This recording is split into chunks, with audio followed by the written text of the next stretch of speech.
I never thought one night could change everything. Sitting beside my dad, just the two of us, I felt emotions I never expected. The weight of silence, the words left unspoken, and then he said something that shook me to my core. Stay with me till the end, because this moment, it changed my life forever. I never truly knew my father. He was there, in the same house, at the same dinner table, but it always felt like there was a wall between us, one I could never climb, no matter how hard I tried. He wasn't a cruel man. He never raised his voice, never hurt me, but he also never showed warmth, never spoke the words I longed to hear. I watched my friends joke around with their dads, share stories, high fives, and moments of pure connection. And every time, a quiet ache settled inside me. Why wasn't my father like that? Why did every conversation with him feel like walking on thin ice, careful, distant, afraid of slipping? As a child, I used to think maybe he just didn't love me. Maybe I wasn't the kind of son or daughter he wanted. Maybe if I were different, funnier, smarter, more like the kids whose fathers adored them, he would look at me with the same warmth. But he never did. Instead, we lived in a house filled with silence. Conversations were short, mostly about school, chores, or things that didn't matter. I knew his routine, the way he liked his coffee, the exact time he came home from work, but I didn't know him. Not really.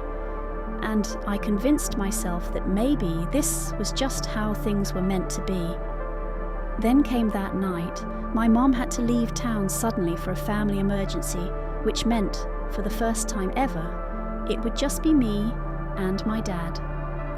No buffer, no distractions, just us. I remember sitting across from him at the dinner table, the sound of the clock ticking louder than ever. We ate in silence, the only noise coming from our forks scraping against the plates. I stole a glance at him. He looked tired, his face worn with years of stress and quiet struggles I had never asked about. I wanted to say something, anything to break the heavy silence between us. But what do you say to someone you've lived with your whole life yet barely know? So I kept quiet. We moved to the living room afterward, each pretending to be lost in our own world. He scrolled through his phone and I stared at the TV, not really watching.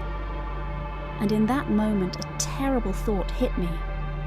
If this was how things always were, would we ever change? Would I grow up, move out, and one day realize that I never really knew the man who raised me? That we had spent years under the same roof, yet lived completely separate lives? The thought was terrifying. I wanted to bridge the distance. I wanted to ask him about his life, about his past, about things he had never shared. But the words felt heavy, stuck in my throat. Then, out of nowhere, he spoke. His voice was quieter than usual, almost hesitant.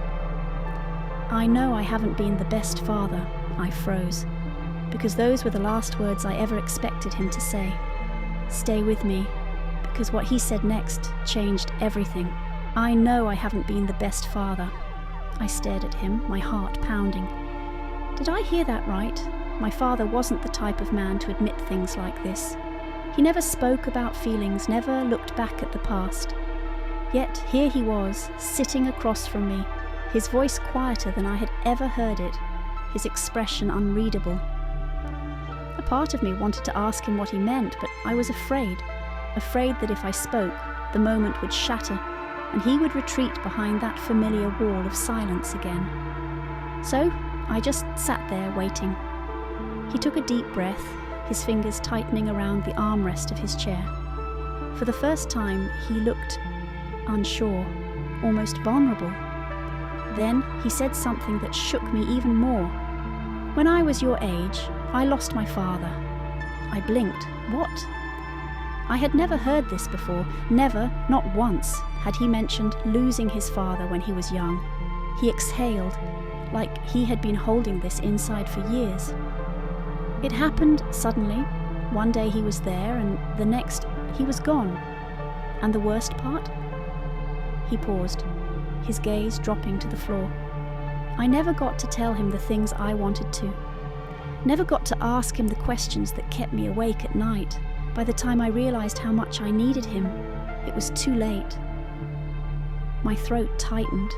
I had spent years believing my father didn't care, that he didn't notice the distance between us, but now I was beginning to understand. He did notice. He had always noticed, and it hurt him too.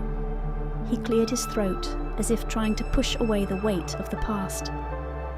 I don't want that to happen with us. I felt something shift inside me.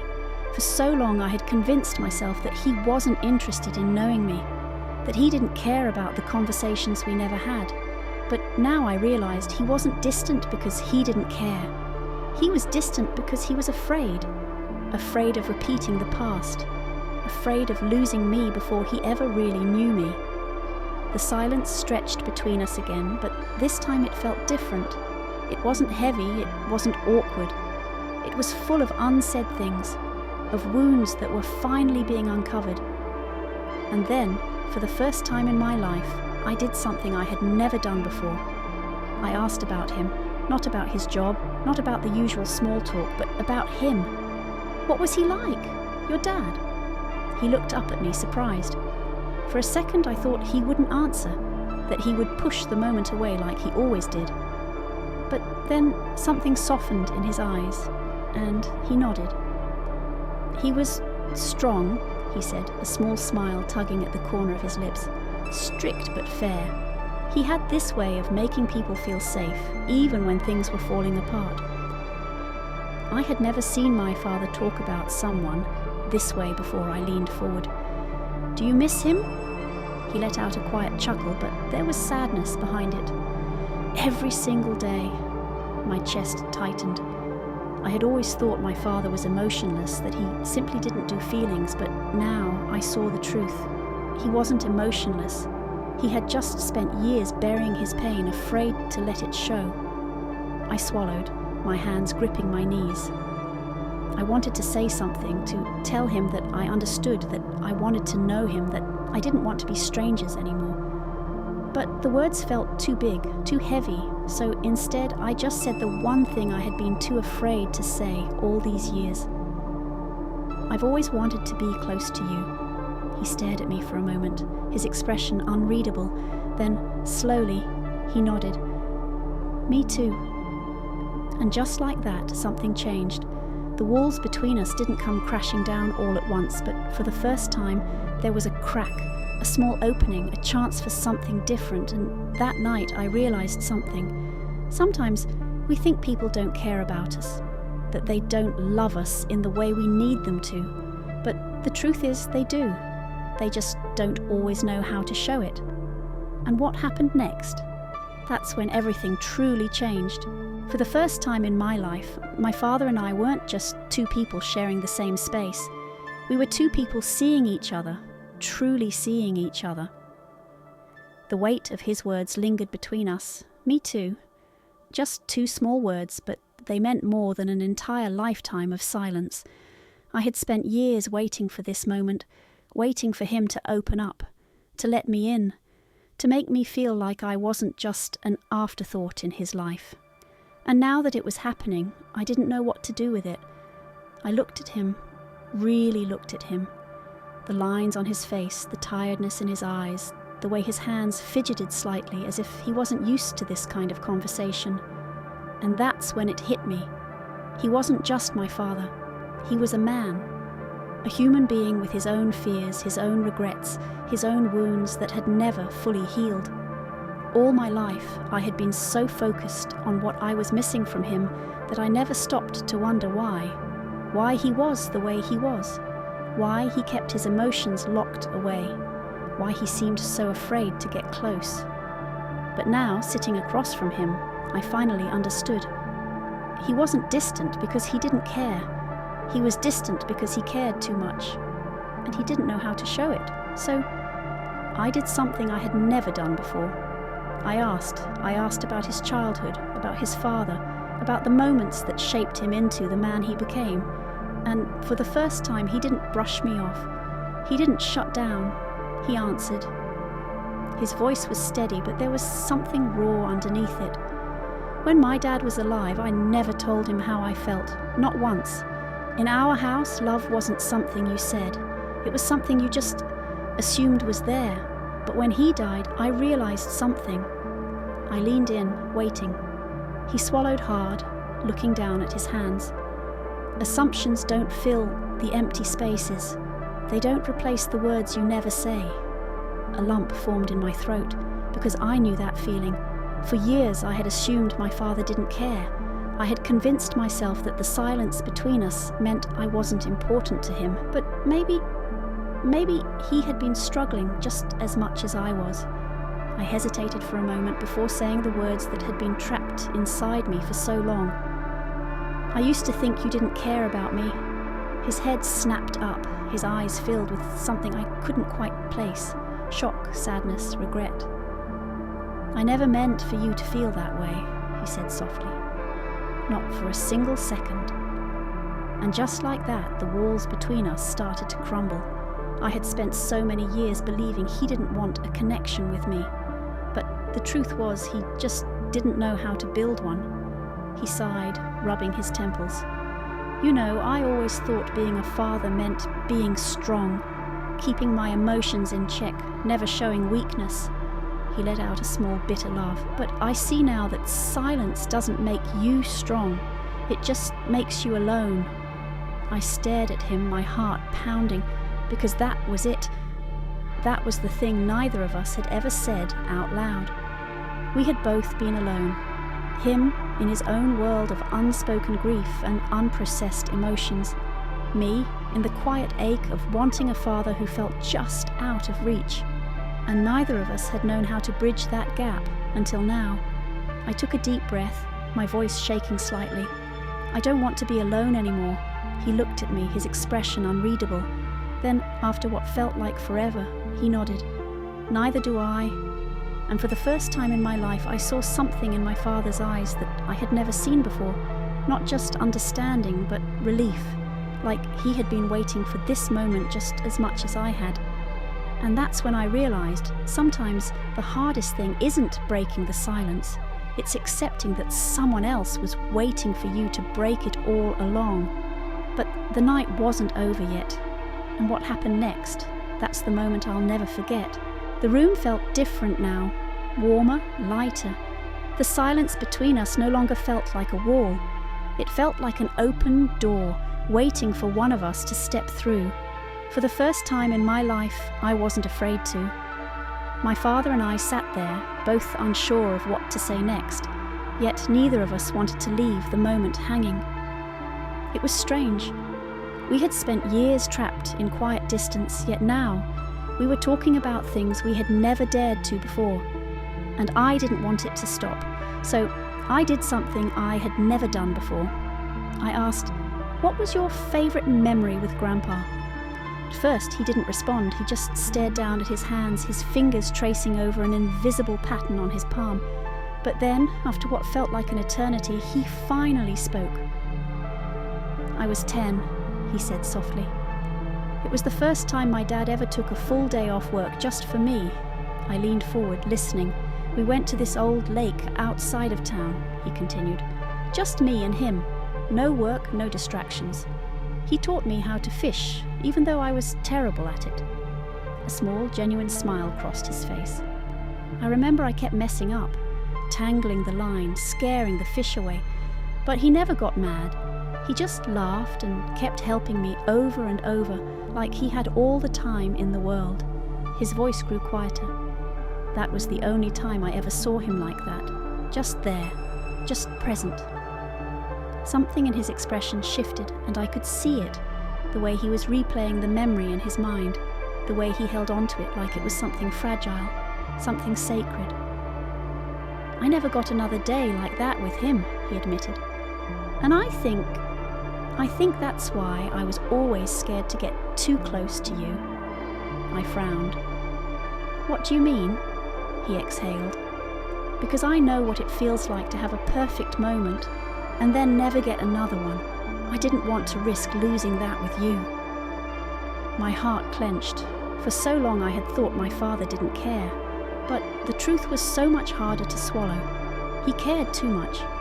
He cared so much that he had built a wall between us, believing that if he never let himself get too close, he would never have to feel the pain of losing me the way he lost his own father. I swallowed the lump in my throat. "But Dad, I'm here. I'm not going anywhere." He looked at me then, really looked at me, and for the first time in my life, I saw it. Regret, love, hope, all mixed together in his tired eyes. "I know," he whispered, "and I don't want to waste any more time." Something inside me cracked. Years of longing, years of hoping for this, for a moment where he would finally say the words I needed to hear, and then he did something I never expected. He reached over and placed his hand on mine. It was hesitant, awkward, like he wasn't used to this kind of closeness. But I didn't pull away. I just held on to him, feeling the warmth of his touch, feeling the weight of everything we had never said before. And in that moment, I realized something. This wasn't just a conversation. This was the beginning of something new, something neither of us had ever had before, something we were finally ready to build. But there was still one more thing left to happen, and it was the moment that changed everything forever. For years I had told myself that this moment would never come, that my father and I would always be distant, always be two strangers living under the same roof. But as I sat there, his hand resting on mine, I knew I had been wrong. This wasn't just a conversation. It wasn't just a rare moment of openness that would fade away by morning. It was real, it was raw. And for the first time in my life, I felt like my father saw me. Not as a child who needed to be raised, not as someone who simply existed in his life, but as a person. And more than that, as his son, as his daughter, as his child. I didn't want this moment to slip away, so I did something I never thought I'd have the courage to do. I pulled him into a hug. At first he froze. I could feel the hesitation in his body, the stiffness of someone who wasn't used to this kind of closeness. For a second I thought maybe I had made a mistake, that maybe I had crossed a line he wasn't ready for. But then, slowly, he hugged me back. It wasn't perfect, it wasn't effortless, but it was real. And in that moment I felt something I had been craving my entire life. Acceptance. Not the kind of acceptance that comes from words, but the kind that comes from actions, from presence, from knowing that someone is choosing to stay, choosing to be there, choosing to love you even when they don't always know how. We stayed like that for a while. No words, no explanations. Just two people finally breaking years of silence in the simplest, purest way possible. When we pulled apart, my father cleared his throat, his eyes slightly glassy, though he tried to hide it. He scratched the back of his head, looking down. "I don't know if I'll always be good at this, talking, opening up. It's not easy for me." I smiled. Not a sad smile, not a forced one, but a real one. "That's okay," I said softly.